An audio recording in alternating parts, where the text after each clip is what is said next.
Okay, this morning got up early. The sun was just barely up in the sky. We moved the goat fences. I moved the one. Excuse that mess over there. It's my son piled up an old shed over there for some reason. But I moved the goats over here. It goes around those two trees so they have a little bit of shade. And of course they have the little houses, and the chickens help them clean up any feed. I threw some feed in there to get them to run over there real fast.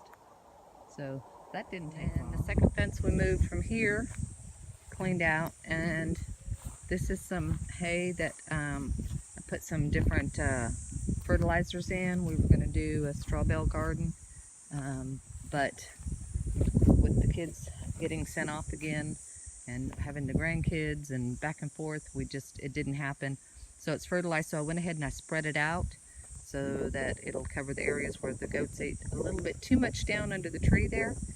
So hopefully that'll take care of the soil there. I moved this fence over here so it's already set up. So when the goats are ready to move again, we'll just move them right in here, and they got several trees in here. Not huge shade, but it'll get them through and they can eat that down, and then we'll move them forward and let them eat up this area right here. And then I think I'll move them back over behind Jonathan's house next time. The area right over there, you can't see, they were there before, and that already grew up pretty good, pretty fast. So that area where I moved them back into, it's got a lot of like baby mesquite and stuff, so hopefully they'll eat that down, because I really don't want those growing up that many all over the place. I mean, if you got nothing else. I got the walls all done yesterday on the putting on the preserver, the oil. Put just a little bit of a sheen on it. I did not finish the ceiling because I need to get a different roller or brush, because that stuff is just ripping all over the place. So that was not going to work. Or I'll have to put down some plastic and just cover it all. I don't know. But got all the walls done, so that part is taken care of. And then yesterday, after that, I braced up this wall here with some extra supports for the can organizers, and going to do the same thing on this wall. And I also added in 2 extra studs in the back here, there and there, so there would be a nailing surface for the paneling, but I need to get the insulation in there first. So I'll do, like I said, finish this wall, finish this first piece of paneling. I've already got it cut to length, height, whatever you want to call it. So I just need to, I already measured it, I need to cut off the side over there. And we'll see if we can get that first piece put into there. This came out of Backwoods Home Magazine back in October of 2015. I found it in the magazine, and that's what they'll look like when they're finished. I don't know if you can tell, but it will hold a lot of cans. And if I do like they do, I should be able to get 2 on each wall, upper and lower, and that'll be a lot of cans that'll take up a lot less space than they're taking up right now.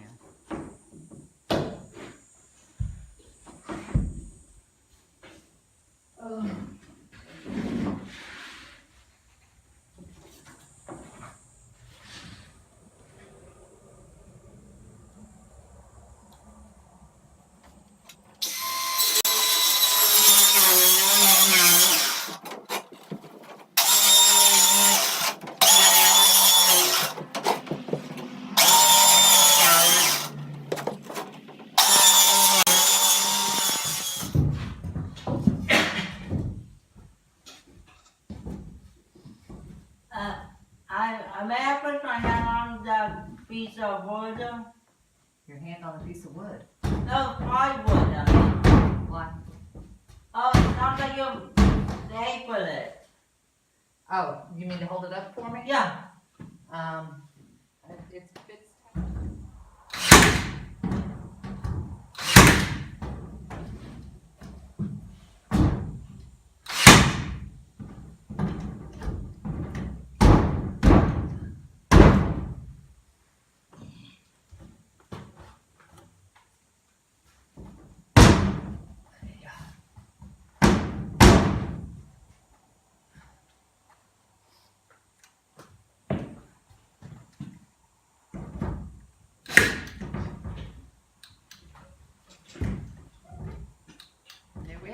first wall closed off in the Shrunken house. Woohoo!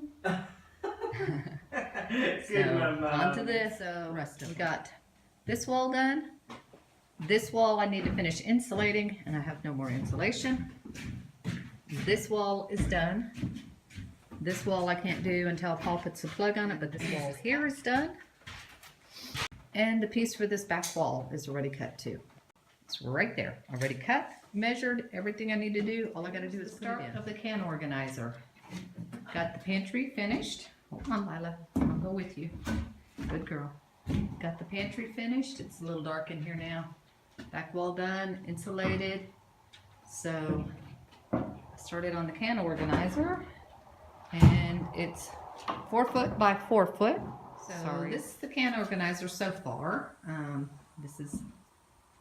I've got 2 of the slots put in, and those are just, I used more of the 1x4s, and this time I didn't use cabinet grade 1x4s. I just used lumber grade 1x4s. So that was definitely less expensive. So I've got 2 of them on, and I've got 1, 2, 3, 4, 5, 6 more to go. And then we will start this one, because I've also got this one here to finish. And then we'll get the first one on the wall. It's an exciting day. I've been talking about doing this for years. It's marked on the front side, so it makes it easier to work with. And I put the first one in from the back, and then I line up on the bottom and the front and screw it into the front. Now I have all the tops screwed in here, so I'm going to lay it down flat and screw it in from the bottom. And I've got a can here that I'm using to make sure it fits. And then this last one, it'll be too short for regular like vegetable size cans, but it'll work for like tomato sauce and tomato paste and stuff like that.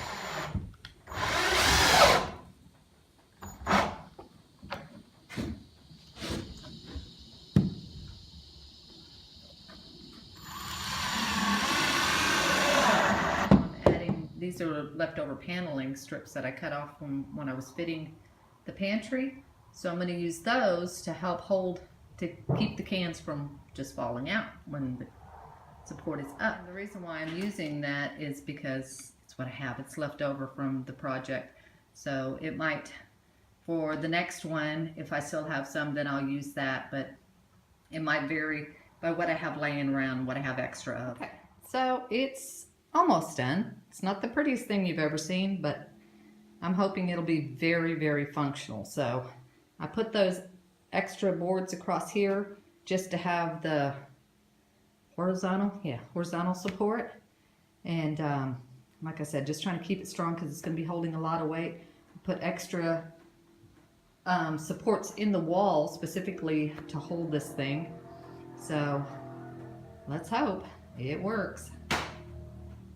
So the last thing I need to do is I'm going to cut some little pieces of 2x4s to angle those out, and then I need to put a strip in the front here that'll keep the cans from just. Here comes the moment of truth. I'm fixing to call my daughter-in-law and ask her if she can help me put this up on the wall, and then we'll see. Cans all fall in smoothly. Put this bar down in the front to brace so they don't roll out.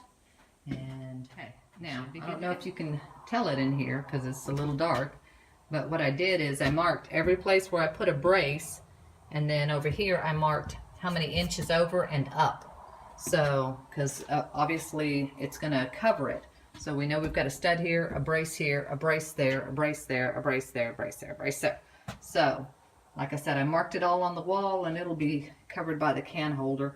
And then, like I said, down here, I'm going to, down here, I'll put like a bench shelf. And then these crates will go over it, and then we'll be able to put crates on top of it. So, and there it is. My daughter-in-law came over, helped me put it up. We used these pieces of wood to brace it. So there we go. I'll be able to start putting the cans in. One more to go. Well, actually, I'm going to do one more, and then I'm going to do a smaller one back here. I don't want any wasted wall space in this place. None at all. So, ready, so happy, one thing is done.